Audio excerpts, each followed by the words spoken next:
Video পুরোটা বানানো শেষ। মাত্র মনে পড়লো একটা ছোট্ট জিনিস মিস করে গেছি, যেটা নিয়ে কিছুটা প্যানিক মোডে আপনারা যাবেন। তো ভাবলাম নাহ, দেখাই দেই। আমি যে কষ্ট করছি আপনাদেরকে কিভাবে ওই কষ্টের ভিতর দিয়ে আবার নেওয়াই। চলেন দেখা যাক। আমি স্ক্রিনটা শেয়ার করে দেই। ওপস! দেখা যাচ্ছে। একটু কনফার্ম করে নেই। হ্যাঁ, রাইট। অনেক সময় যে ব্যাকএন্ড ডেভেলপার আছে, যদি আপনি নিজে হয়ে থাকেন তাহলে তো কোনো সমস্যা নাই। বা আম অন্য কেউ আছে, তখন তারা যে এপিআইটা লেখে আপনাকে বলে যে ফ্রন্ট এন্ডে যখন এপিআই ইমপ্লিমেন্টেশন করবেন, তখন পার্টিকুলার কিছু এন্ড পয়েন্টের সময় আমাকে এইভাবে রিকোয়েস্ট পাঠাবেন। কিরকম একটা এক্সাম্পল দেখি আমরা। ধরেন আ ব্যাকএন্ড থেকে আমার CRUD অপারেশন হচ্ছে। CRUD অপারেশন কি মনে আছে তো নাকি? আ ক্রিয়েট, রিড, আপডেট, ডিলিট, না? আচ্ছা। এবার রিড এর এপিআই কলগুলা কিরকম হয় সেটা একটু বোঝার চেষ্টা করি। এরকম হয় API/post, তাই না? এখন ক্রিয়েট এর সময় কি হয়? Create, post, create. সাধারণত এপিআই এরকম হয়ে থাকে। ভাই স্ল্যাশ এর আগে কি বসবে? ব্যাকএন্ডের ডোমেইন। আপডেটের সময় কি হয়? এখন ডিপেন্ড করে। অনেক ব্যাকএন্ড ডেভেলপার আছে প্রেফার করে আপডেটের সময় একরকম এপিআই লিখবে। আবার কেউ আছে একেক সময় মানে একটু ডিফারেন্ট লিখে। যেমন আমার একটা অভ্যাস হচ্ছে, আমি এরকম করি পোস্ট, তারপর লিখি পোস্ট আইডি। মানে আমি আমার ফ্রন্ট এন্ড ডেভেলপারের কাছে আমি এটা এক্সপেক্ট করি যে সে এপিআই এন্ড পয়েন্টে, হ্যাঁ, ক্যামেরাতে চার্জ নাই, ল্যাপটপেও চার্জ নাই, সমস্যা নাই, ছোট্ট একটা ভিডিও হবে।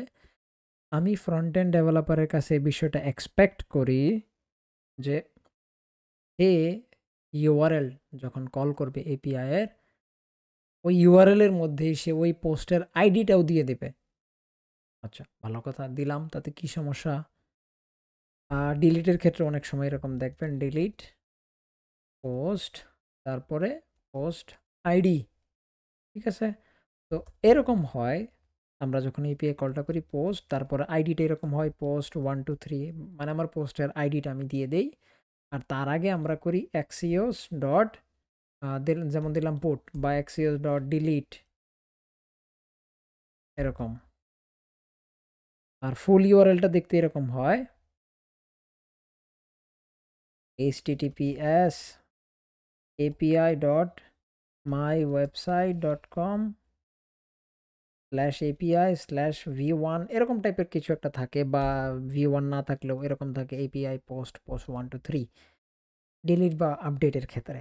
এখন আমরা আমাদের ইউজ মিউটেশন যে হুকটা আছে, এখানে কি করছি?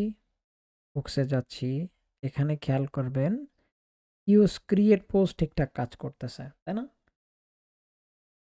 বা অনেক সময় আরেকটা কাজ করি আমরা। আম এটা এটা তো ডেফিনিটলি এরকমই থাকে। Single post read. সিঙ্গেল একটা পোস্টের আমি রেকর্ড চাচ্ছি। এর মধ্যে যা, যা আছে আমাকে সব দিয়ে দাও। তো আমাকে কি করতে হয়? এই যে এরকম করে আইডি পাস করতে হয়। পোস্ট 1 2 3 এরকম করে আমাকে আইডি পাস করতে হয়। এরকম করে পোস্টের আইডি আমাকে দিতে হয়। এটা এখন কেমনে দিব? যদি অ্যাপ JSX এ যাই, খেয়াল করবেন আমি জাস্ট ইউজ টু ডুসটা এখানে কল করছি, তারপর ডেটা কল করছি, ব্যাস আমার ডেটা চলে আসছে। যদি ফর সাম রিজন ধরে নেন আমি প্যারামস নামে একটা ভ্যারিয়েবল নিলাম, আর এর ভিতরে আমি দিয়ে দিলাম ইউজ প্যারামস, রিয়েক্ট রাউটার থেকে এটা আসছে। বা আপনারা যদি নেক্সট জেএসে হয়ে থাকেন তাহলে ওইখানে হচ্ছে ইউজ রাউটার। ঠিক আছে, ভালো কথা। এবার আমি প্যারামসটাকে যদি একটু লক করি তাহলে আমি দেখব, ডিলিট করে দিলাম এবং রিলোড দিলাম। এখানে আচ্ছা, ডেটাটা আমি করে দিই। এই যে পোস্টেড লগ, এটা আমি একটু কেটে দিই, তাহলে আমার এখানে দেখবো প্যারামস আছে। প্যারামসের ভিতরে কি আছে? কিছুই নাই। এবার যদি আমি এরকম হইতো পোস্ট, তারপর হচ্ছে ওয়ান পোস্ট 1 2 3, ওহ সরি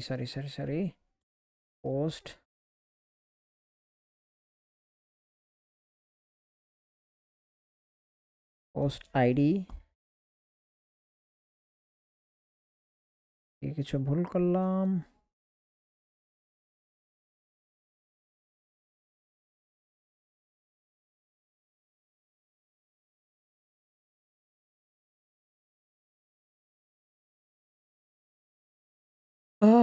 আমি কি কিছু ভুল করলাম? Give me a second.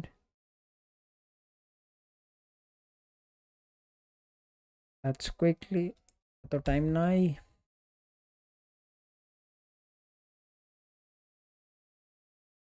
Getting params.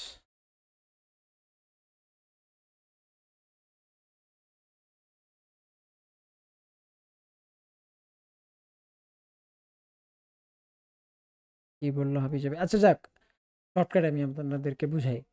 ধরেন কোনো এক্সট্রা বাটনে ক্লিক করছি, সিঙ্গেল পোস্টে আমি গেছি, তো ওখানে পোস্টার আইডিটা আসছে। এখন আমি নেক্সট জেএসে হইলে একভাবে, রিয়াক্টে হইলে একভাবে, ভিউ জেএসে হইলে একভাবে, আমি ওই পোস্টের আইডিটা সামহাও কোনোভাবে ধরছি।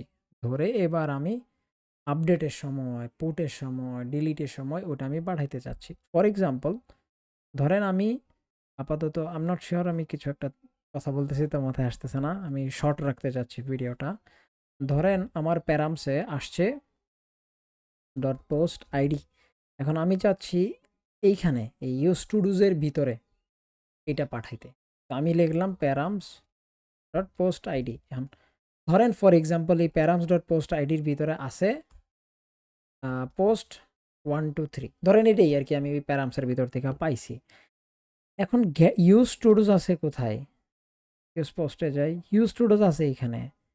তাহলে আমাকে কি এটা ধরা লাগবে না? এই যে এখানে এটা রিসিভ করা লাগবে না? হ্যাঁ লাগবে, পোস্ট আইডি। তাহলে আমি এটা আমি দিতে চাচ্ছি ফ্যাচ টুডোসকে। কিন্তু আমি যদি সরাসরি এখানে পোস্ট আইডি দিয়ে দিই তাহলে এভাবে হবে না। আমাকে করতে হবে তার আগে একটা কল ব্যাক ফাংশন নিতে হবে, অ্যারো ফাংশন, বা আপনি নর্মাল যদি ফাংশন নিতে চান, যেমন আমি করলাম হচ্ছে ফাংশন নিলাম, তারপরে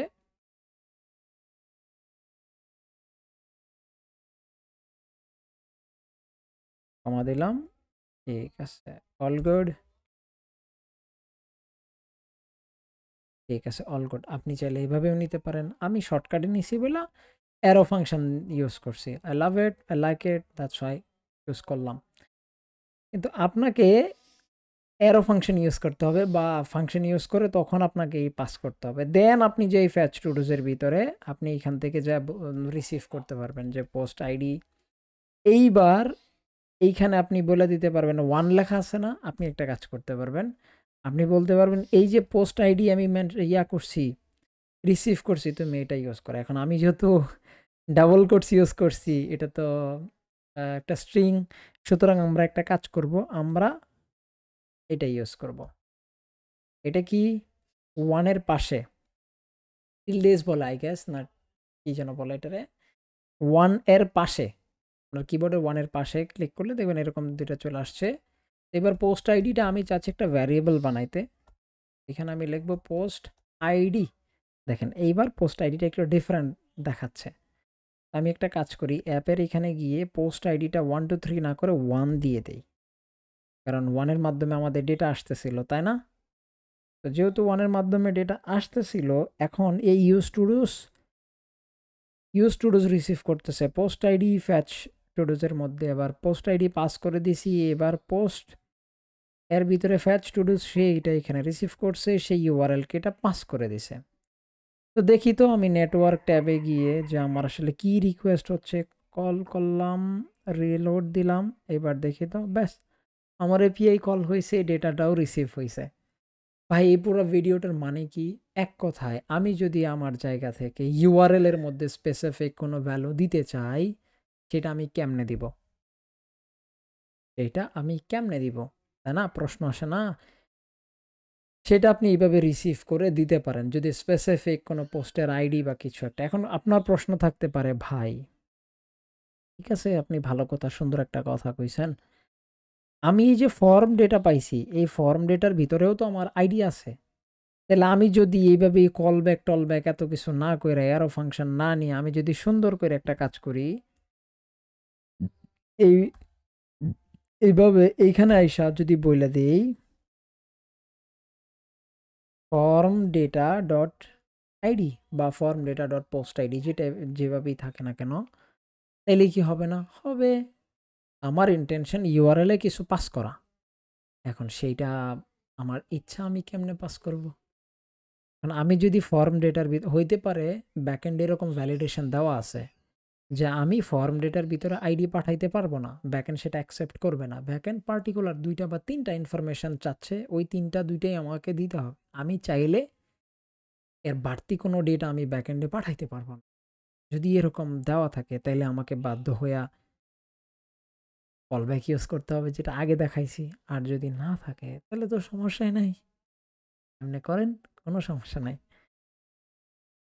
তো এই মনে হইলো দেখানোর বাকি ছিল। আর আগের ভিডিওতে কারেন্ট চলে যাওয়াতে তাড়াহুড়া করে ২-১ টা কথা বলছি, আপনারা মনে হয় খেয়াল করেন নাই। অনেক সময় আপনারা এরকম করতে পারেন, আমি নট সিওর।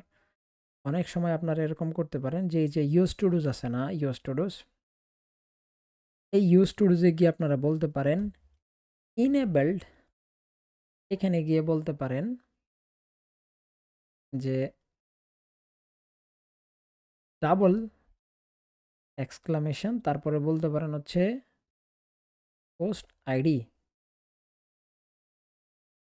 এটার মানে কি, আমি যখন একটা এরকম ইউআরএল এ যাব, যাওয়ার পরে এইটা কোনো একটা কোড রান হবে, ইউজ রাউটার বা রিয়েক্ট রাউটার ডম বা কিছু একটা, সেটা আমার কোড সেটা ক্যাপচার করবে, ক্যাপচার করে সেটা হুকের মধ্যে দিবে।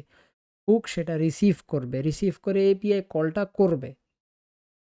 এটার মধ্যে কি কিছুটা সময় লাগতেছে না প্রসেসিংটা হইতে, পুরো বিষয়টা ঘটতে? হ্যাঁ, লাগতেছে। আমি রিয়েক্ট কোয়েরিকে যদি না বলি যে যতক্ষণ না আমার পোস্ট আইডি আমাকে দেওয়া হচ্ছে তুমি এপিআই কলটা রান করো না, তাইলে কি হবে? ইন্টারেস্টিংলি দেখেন, তাইলে কি হবে? তাইলে হচ্ছে আমার রিয়েক্ট কোয়েরি কোনো এপিআই কল করবে না। বাট যদি সেটা না হয় তাইলে কি হবে? তাইলে ওই পোস্ট আইডি ছাড়াই রিয়েক্ট একটা এপিআই কল করে দিবে। যেমন এই যে আমি যদি হেডার্সে ক্লিক করি, দেখেন এখানে একটা আইডি দেখাচ্ছে, তাই না? এসে কি যাবে? 1 এর জায়গায় লেখা থাকবে আনডিফাইন্ড। এতে কি হইল? আমার পেজটা লোড হইছে একবার, এপিআই কল হইছে ২ বার। যদি ১ কোটি ইউজার থাকে আমার অ্যাপ্লিকেশনে, আমি যদি কোনো কোম্পানিকে অ্যাপটা বানায় দেই, তখন এপিআই কল হবে ২ কোটি বার একটা সিঙ্গেল পেজে। আর যদি আমি এই একই কাজ পুরো অ্যাপ্লিকেশনে কইরা থাকি, তাহলে মোটামুটি বুঝেন যে ইউর স্মার্ট। তো এই আরকি। এপিআই কলটা রেস্ট্রিক্টিভ করতে পারি আমরা চাইলে। সার্ভার লোডও কমানো সম্ভব। তো মোটামুটি আপনারা খুব বেশি একটা সময় এই enabled ইউজ করবেন। I am pretty sure. But যদি ধারণা ক্লিয়ার না থাকে, একটু ChatGPT, একটু। যেটাই বুঝবেন না ChatGPT, যেটাই বুঝবেন না, বাংলায় পর্যন্ত ChatGPT অ্যান্সার করতে পারে। এখন আমি একটা বিষয় ক্লিয়ার, ChatGPTর মাধ্যমে আপনাদেরকে মূর্খ প্রোগ্রামার আমি বানাইতে চাচ্ছি না। I am saying initial thoughts গুলা ক্লিয়ার করেন। বাট লেটারে আপনি ইউজ করেন না, নিজে কোড করেন। অনেক পেঁচাল হইছে। যদি তারপরেও কোনো কোয়েশ্চেন থাকে রিয়েক্ট কোয়েরি নিয়া, জানাবেন।